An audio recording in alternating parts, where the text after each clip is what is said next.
Satellite city সাধারণত রাজধানী এবং পার্শ্ববর্তী অঞ্চলে হয়ে থাকে।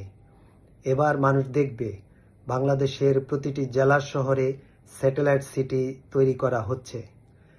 আপনারা জেনে খুশি হবেন, স্বপ্ন শহর প্রপার্টিজ লিমিটেড তার স্যাটেলাইট সিটিগুলো রাজধানী ও পার্শ্ববর্তী অঞ্চল এবং দূর অঞ্চলের মফস্বলে তাদের সিটি তৈরি করে সেই সিটির মধ্যে রাজধানী ঢাকার মতো সকল সুযোগ সুবিধা, চিকিৎসা ব্যবস্থা, কেনাকাটা সব কিছুর ব্যবস্থা থাকবে। যার কারণে তারা এটা একটা চ্যালেঞ্জ হিসেবে নিয়েছে এবং এটার মাধ্যমে সাধারণ মানুষ যারা মফস্বলে থেকেও নিজ এলাকায় একটা লাক্সারিয়াস সিটিতে থাকতে চায় সেই সুযোগ কিন্তু এবার পাবে ইনশাল্লাহ।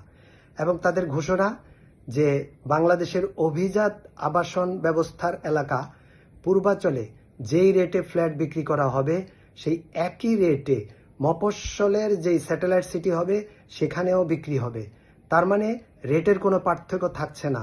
যেমন একটি সাবান তৈরি হচ্ছে চিটাগংয়ে, সেখানে যেই দাম, সেই সাবানটা রংপুরে গেলেও সেই একই দাম।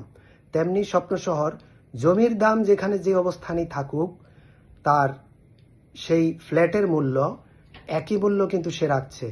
এবং অনেকেই খুশি হবেন, বিশেষ করে যারা সমালোচনাকারী তারাও খুশি হবেন জেনে যে এই 2 দিন আগে 7 জুলাই স্বপ্ন শহরের যে প্রথম প্রকল্প পূর্বাঞ্চলের 300 ফিটের পাশে 400 বিঘা জমিতে যেখানে নির্মাণ করা হচ্ছে সেখানে কিন্তু অলরেডি নির্মাণ কাজ শুরু হয়েছে। জি, সবাইকে ধন্যবাদ। আসসালামু আলাইকুম।